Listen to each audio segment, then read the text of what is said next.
Hey guys, welcome to the Liberal Hive Mind. Not exactly covering leftist hypocrisy today, so no, today we're talking about Republicans and mostly with an emphasis on Donald Trump and a little bit, the side character that is Ron DeSantis. Love him or hate him, and we're talking about Trump here, you can't deny the skill, right? Like, you can't deny just how savage this guy is and how, I guess, politically acute he is.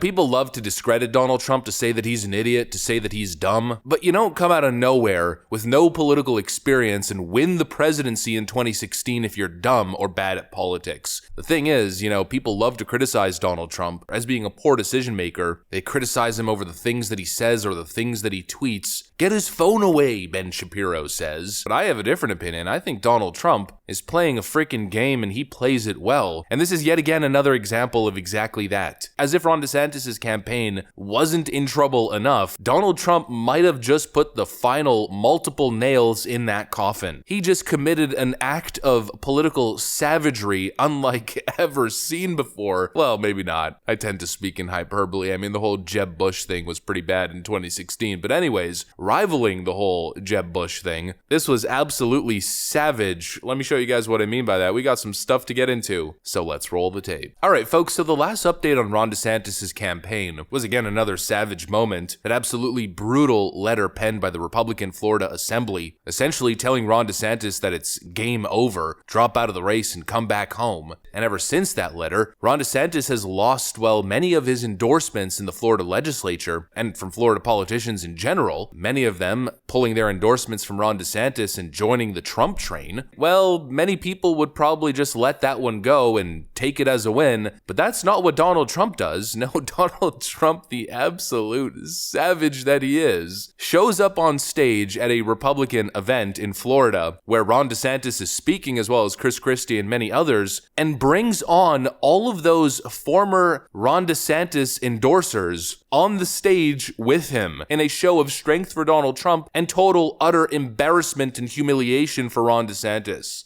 And today I'm very grateful to receive the endorsements of 7 additional Florida legislators. And you know what? I'll announce them and I'll say, come on up. And if those great congressmen and Christian want to come up, you can come up too, because I see this is a very large stage. There was no holding back. So if you guys want to come up, come on up. State Senator Debbie Mayfield. Debbie's great. And State Representatives Jessica Baker, Webster Barnaby, Mike Beltran, David Boreal, Kevin Steele, Paula Stark. Thank you very much.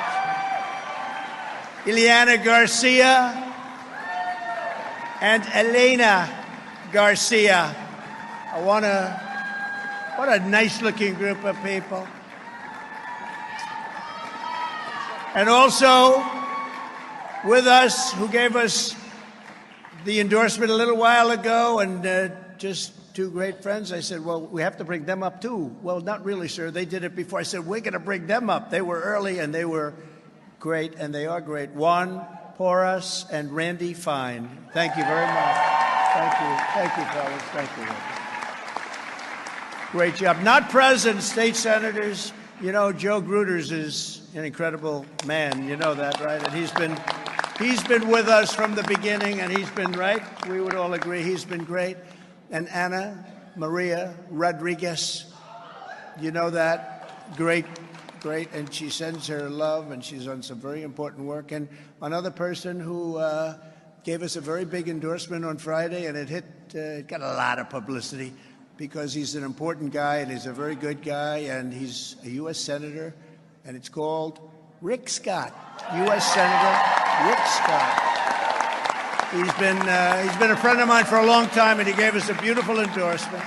So thank you all very much. I mean, wow. You know, it seems like a small thing. It seems like a little, Trumpian act, but it's way more than that. I mean, it is a tactical move that many people would probably avoid because they say, oh, that's in bad faith or that'll show bad character. But Trump disregards all of that, all the fake political etiquette nonsense, brings them all on the stage and goes absolutely ruthless with it. I mean, this is game over. Republicans are paying attention, they're watching this stuff, and the thought is Ron DeSantis is done. I mean, he is getting outpowered, he is getting outmanned, outshined, he is an afterthought. And that's not even coming from a point where I'm trying to, crap all over Ron DeSantis. I think that's simply the objective truth here. I mean, you could be the biggest Trump hater, the biggest Ron DeSantis promoter, supporter on the planet, and that has to be the conclusion that you come to. There's no other conclusion. This is hugely disappointing. This is game ending, this is career ending, and you know it. I mean, just think about it. If the roles were reversed, imagine it was Donald Trump tanking in the polls and then Ron DeSantis brought all those ex-Trump endorsers on the stage with him to humiliate Donald Trump. The Ron DeSantis shills on Twitter would be cheering. They'd be going crazy. So don't be a hypocrite. Your guy got absolutely owned. It's another tactical PR move. It's another media move. It's just another Trump move that shows that he's playing the game with a different set of rules. His only rule is go frickin' hard or go home. And that's what Trump does. And you gotta give it to him. You gotta give him credit. He's masterful and he's good at getting these public perception and public image wins, making him look like the big guy, the big shot, the man who's on the stage ready to get things done, and making the other guy, well, in comparison, look small. And the comebacks on the Ron DeSantis side, not really hitting.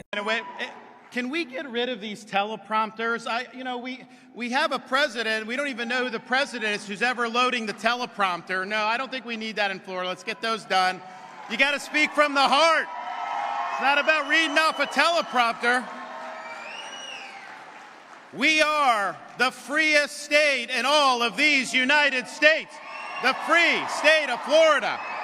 Is he seriously trying to imply that Donald Trump relies on teleprompters? Donald Trump, the guy who's doing massive rallies in huge stadiums and arenas without a teleprompter, riffing for 4 hours straight? Give me a break. Not to mention, he attempts to make that point, it seems totally choreographed. And then instead of just, riffing off the top, he doesn't read off the teleprompter. No, he goes down and defaults to his little cue cards. I mean, come on, let's be honest here. I know sometimes these videos that I make where I highlight, the reality of the presidential nomination on the Republican side, people get angry. Mostly Ron DeSantis supporters tell me I'm wrong. Ron DeSantis is still the better option, yada, yada, yada. I get it. I mean, whatever it is. I know you Ron DeSantis supporters get angry, and I'm not doing this to rag on you or to create infighting. I'm just reporting on the truth. Like, you got to admit that was cringe. Many of the other moments, they're cringe. Ron DeSantis isn't failing because of the Trump cult. Ron DeSantis is failing because, he just isn't meeting expectations. He is kind of turning people off. He's not playing the marketing game properly. The world of politics is a superficial world, whether you like it or not. People liked Obama because of his look, because of the way that he spoke, because of, the campaign promotion, the art, the vision. It was this image that was being sold. Same thing with George Bush. He was that all-American guy. I'm not going to go there with Joe Biden. We'll just move on from that one. But Bill Clinton, Ronald Reagan, Donald Trump, they all had a certain, je ne sais quoi, a panache. Ron DeSantis just doesn't have it. It's his clear downfall. Donald Trump has it. I mean, the guy's Hollywood. He's got it in droves. It is making a massive difference in the Republican presidential nomination process. Ron DeSantis continues to hit all-time lows as Trump, he's just firing on all cylinders, popping off, so to speak, with big media moments, big viral moments. Meanwhile, Ron DeSantis is looking lackluster. And then, Ron also says stuff like this. And you did say, Governor, at that August debate when the question was put to the entire panel, if Donald Trump is convicted, will you still, and he is the nominee, would you still support him?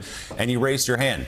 You're a lawyer. You've served in the Navy. You were well trained at the greatest schools. Do you really believe that a man who's convicted of, say, attempting to overturn the 2020 election or taking nuclear secrets back to his beach club, do you actually still, as we sit here today, believe that person should be president?